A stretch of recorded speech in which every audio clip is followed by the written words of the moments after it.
منحصر ہے منی میں۔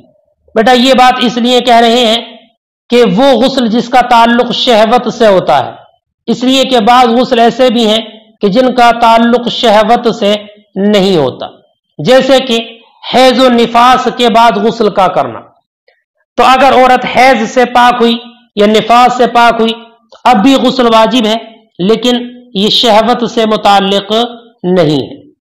تو وہ تمام غسل جو شہوت سے متعلق ہوتے ہیں، ہم احناف کے نزدیک بھی ان غسل کے وجوب کا تعلق خروج منی سے ہے، اس سے ہے خروج منی سے۔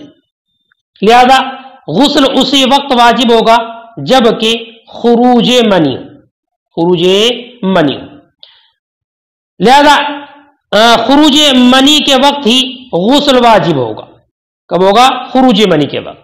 لیکن بیٹا یاد رکھنا منی کی دو قسمیں، ایک وہ منی جو کلی طور پر ظاہر اور باہر ہوتی ہے۔ ظاہر ہو یعنی ظاہر ہونے کا مطلب یہ ہے کہ نیند کی حالت میں یا بیداری کی حالت میں وطی کی وجہ سے یا غیر وطی کی وجہ سے انسان کو انزال ہو جائے، تو انزال ہو ظاہر طور پر اور منی خارج ہو، تو ایک صورت تو یہ ہے بالکل ظاہر ہے، ظاہری طور پر منی پائی جائے، اور دوسری منی کی صورت یہ ہے کہ منی کا خروج ظاہر طور پر نہ ہوا ہو،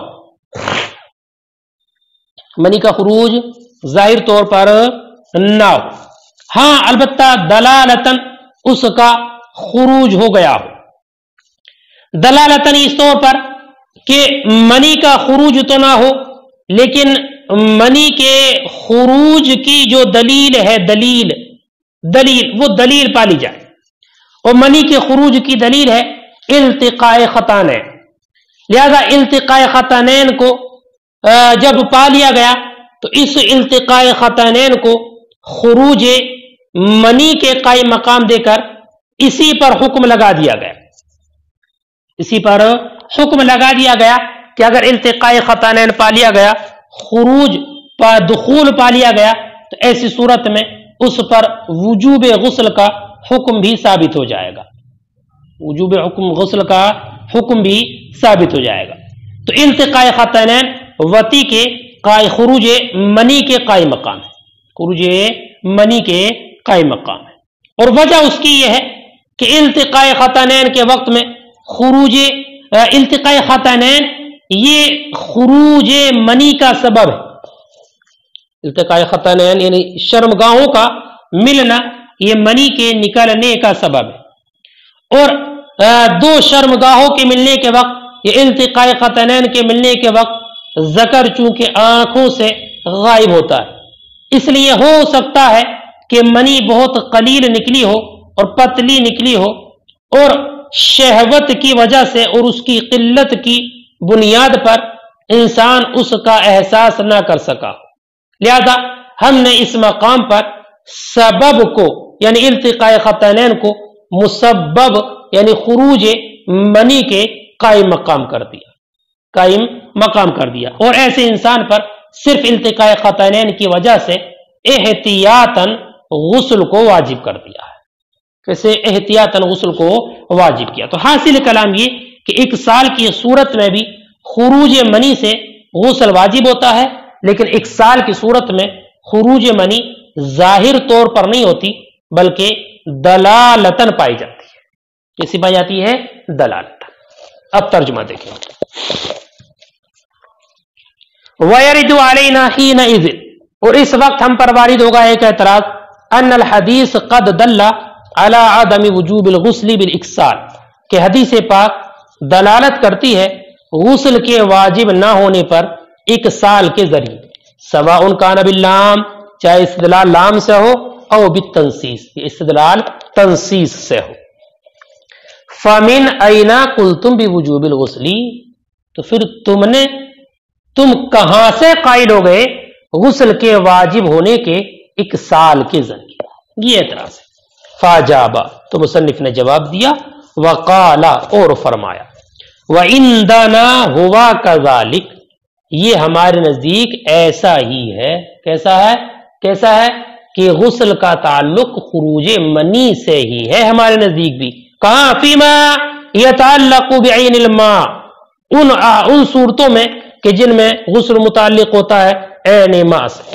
غیر ان الماء یثبت مرۃ عیانا، لیکن ماء یعنی وہی ماء سے مراد منی کبھی ثابت ہوتی ہے عیانا ظاہری طور پر، وطورا دلالتا، اور کبھی دلالتا ثابت ہوتی ہے. یعنی مفہوم یہ ہے اس عبارت کا ان عندنا الحصر ایضا ثابت فی الغسل الذی یتعلق بالمنی، یعنی حصر ہمارے نزدیک بھی ثابت ہے غسل میں، اس غسل میں جو غسل منی سے متعلق ہوتے ہیں. اے جمیع الغسل الذی یتعلق بالشہوت، یعنی وہ تمام غسل جو شہوت سے متعلق ہوتے ہیں، منحصر فی الماء، یہ سب منحصر ہیں ماء میں یعنی منی میں. فلا یضر خروج الغسل بالحیض والنفاس، تو نقصان دہ نہیں ہوگا غسل کا نکلنا حیض و نفاس کے ذریعے. لأن وجوبہ لا يتعلق بالشہوت، اس لیے کہ اس غسل کا وجوب شہوت سے متعلق نہیں ہوتا ہے. ولكن الماء على نوعین، یہ جواب، لیکن ماء دو نوع پر ہے، یعنی منی دو نوع پر ہوتی ہے. مرتن یکون عیانا، کبھی ظاہری طور پر ہوتی ہے، بأن ينزل في نفس الامر في النوم او اليقظة بالوطی او بغیرہ، بئی تو کہ نفس الامر میں انزال ہو، نیند میں یا بیداری کی حالت میں، وطی کے ذریعے یا بغیر وطی. ومرتن یکون دلالتا، اور کبھی منی دلالت کے طور پر ہوتی ہے، بأن يقام دلیلہ، بئی طور کہ اس کی دلیل قائم ہو، وہو التقاء الختانین، اور وہ دو شرمگاہوں کا ملنا ہے. بئی طور کہ اس کی دلیل قائم مقام کر دی جائے اور وہ دو شرمگاہوں کا ملنا مقام ہو اس کے، یعنی اس کے قائم مقام اس کی دلیل کو کر دیا جائے. کیوں؟ لأنہ سبب نزول الماء، اس نے کہ یہ منی کے نکلنے کا سبب ہے. ونفس تغیب عن بصری، اور نفس اعلیٰ نفس ذکر آنکھوں سے غائب ہے. ولعلہ لم یشعر به لقلتہ، اور ہو سکتا ہے وہ قلت منی اور کثرت شہوت کی بنیاد پر اس کا شعور نہ کر سکا. فاقمنا السبب مقام المسبب، تو ہم نے سبب سے مراد التقاء خطینین، تو سبب التقاء خطینین کو قائم مقام کر دیا مسبب کے، مسبب خروج میں. واوجبنا الغسل علیہ، اور اس پر غسل کو واجب کیا ہے بمجرد الالتقاء، محض التقاء خطینین کی وجہ سے، احتیاطا، لہذا اس صورت میں ہمارے نزدیک احتیاطاً اس پر غسل واجب ہوگا. دو جواب ہو گئے.